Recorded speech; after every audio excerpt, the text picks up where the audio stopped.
Solar energy systems.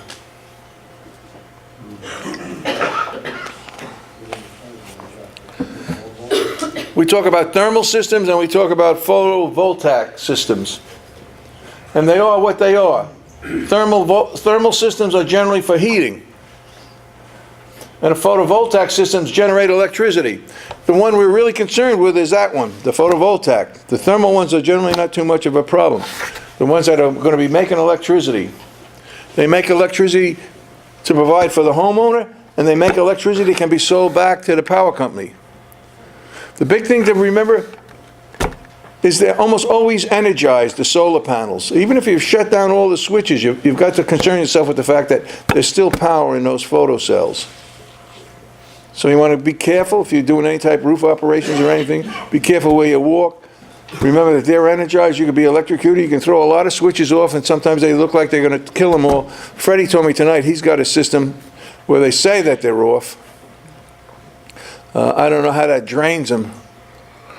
So my line is, think about that they're always charged with electricity. All right, that's a big concern. And think about where they are. They're in places you don't think they are. You know, I mentioned, was it last week? The roof of a Stop and Shop is covered with them. Lots of stores and markets are putting their own units in on a flat roof. You can't see them from the street, but they're up there.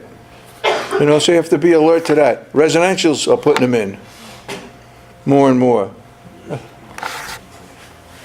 Certain basic safety precautions should be taken into account by all firefighters on the fire ground. Determine the presence of a photovoltaic system is key to preventing fire ground injuries. The following 6 points of safe operation are offered for firefighters. In the daytime, always danger. At nighttime, they're less of a hazard, but they're still energized with residual power that's in them. Okay, they have to activate from the sun. Inform the incident commander that a PV system is present. Secure the main electrical does not shut down the PV modules. At night, apparatus-mounted scene lighting may produce enough light to generate an electrical hazard in the system. Cover all PV modules with 100% light-blocking materials to stop electrical generation. And I don't recommend we do any of that. And the other side to that is, when I spoke with Craig's dad, Gary Bassett, who tonight is doing a presentation down in Beacon on that system, and Tivoli is going to do something soon, and I spoke with the chief, and I spoke with Gary Bassett this evening, or late this afternoon.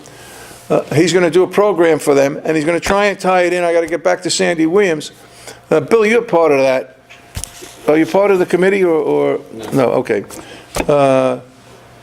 And maybe open it up to the whole Northern Dutchess Training Association, so the people can go up to Tivoli and sit through this, so they can understand better about these photovoltaic systems, because they're becoming more and more pronounced in the area as more and more people hook them up to their homes.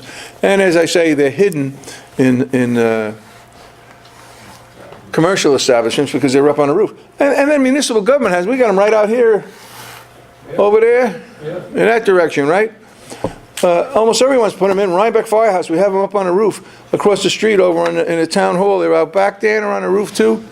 I think your recycle center has them here in Red Hook too. So they're there. They're not going to go away. So just remember, use caution. Do not break, remove, or walk on PV modules. Stay away from modules, components, and conduit. They had a big fire at the Dietz and Watson meatpacking plant out in South Jersey last Labor Day, I believe it was. The building was destroyed. Huge commercial building. One of the reasons they had difficulty in fighting the fire was the entire roof. And I'm talking about a building that was more than 100,000 square feet, was covered with photovoltaic panels. So they couldn't direct streams. They put streams and they were being blocked, okay? A photovoltaic array will always generate electricity when the sun shines. These units do not turn off like conventional electrical equipment. Firefighters on the fire ground should always treat all wiring and components as energized. And the other thing is, when I spoke with Gary, it's not like you know, we got an electrical problem, we call the dispatch and tell them to send Central Hudson. There is no, you know what I mean? Like there's nobody going to come. the homeowner's gonna have to get a hold of the people who installed it, or somebody that services it, or whatever.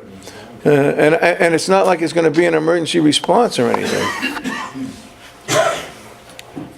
Breaking or compromise a photovoltaic module is extremely dangerous and could immediately release all of the electrical energy in the system.